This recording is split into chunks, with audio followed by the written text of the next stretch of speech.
Hello students, welcome to Online Edu Class of Science. Today we will start new chapter. Chapter number 13. Our Earth's Natural Satellite, Part 1. Children, we all know that our Earth is the only planet where life exists.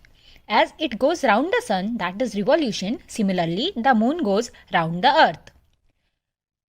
The moon is the Earth's closest neighbor in space and also its only natural satellite. Now, you will wonder what a satellite is. So, let me tell you, dear students, that a satellite is an object which revolves around a planet.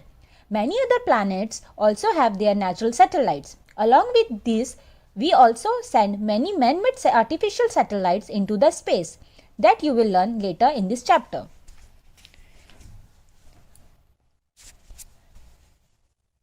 Children, have you seen the moon shining brightly in the night sky?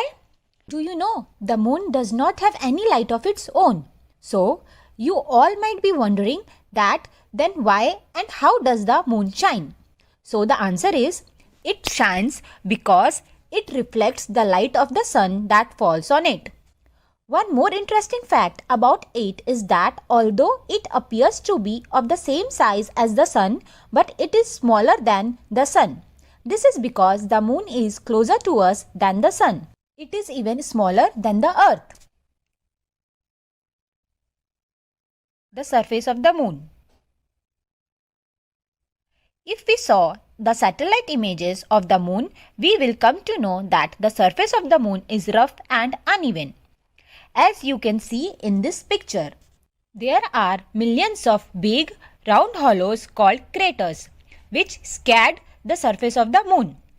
These craters are formed when pieces of rocks called meteorites dash into the surface of the moon. The moon is covered with dark grey dust. Children, can you guess the age of the moon? You will be amazed to know that its age is 4,500 million years old, the same age as that of the earth. Now, let's see phases of moon. The different shapes of the moon as visible from the earth are called its phases. The shape during a particular phase depends on the lighted part that can be seen by us at a time on earth.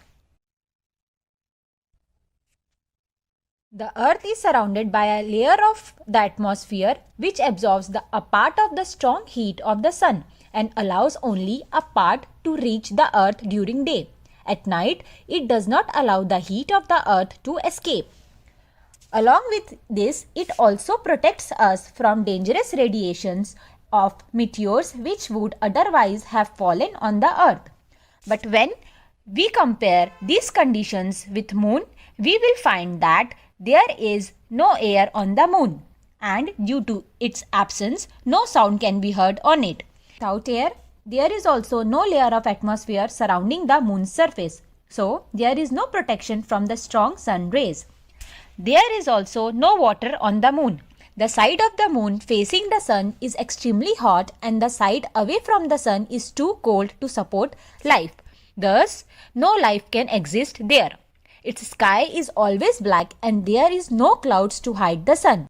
It is a lonely and silent place without any animals, plants or lakes.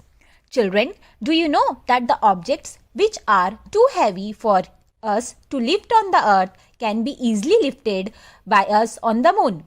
This is due to the fact that the moon's gravity is 1/6 of the gravity of the earth. Landing on the moon.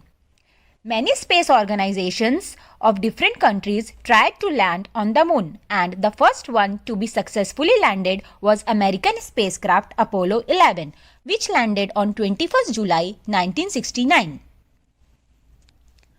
Neil Armstrong and Edwin Aldrin stepped on the moon's surface while the third astronaut, Michael Collins, remained in the spacecraft to circle the moon and keep in the touch with the earth. Now children, let us learn about eclipses of the moon and the sun. An opaque object is one through which light cannot pass. When light falls on an opaque object, its shadow is formed. The earth and the moon are opaque objects. When the sun's light falls on the earth and the moon, their shadows are formed and they play hide and seek. Eclipses are nothing but the shadows of the earth and the moon. Eclipses are of two types, lunar eclipse and solar eclipse. Let's see them one by one. Lunar eclipse. It is also known as the eclipse of the moon. It occurs when the earth comes in between the sun and the moon in a straight line. As a result, the earth blocks the light of the sun from reaching the moon's surface and casts its shadow on the moon. When the moon is completely in the dark shadow of the earth, it is a total lunar eclipse. When the moon is only partly hidden by the dark shadow of the earth, it is a partial lunar eclipse. A lunar eclipse occurs on a full moon day only at night time. Solar eclipse. It is also known as the eclipse of the sun. It occurs when the moon comes in between the sun and the earth in a straight line. As a result, the moon blocks the light of the sun reaching the earth's surface and casts a shadow on it. When the sun is completely hidden behind the shadow of the moon, it is a total solar eclipse. And when the shadow of the moon hides only a part of the sun, it is a partial solar eclipse. A solar eclipse occurs on a new moon phase only at daytime. Children, we should not look at a solar eclipse with naked eyes as it can harm our eyes. Now, next we will see the moon and the tides.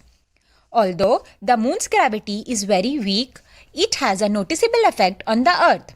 It pulls the water of the seas and oceans of the earth, causing tides. Since the moon is closer to the earth than the sun, the moon's pull on the water is stronger than the sun.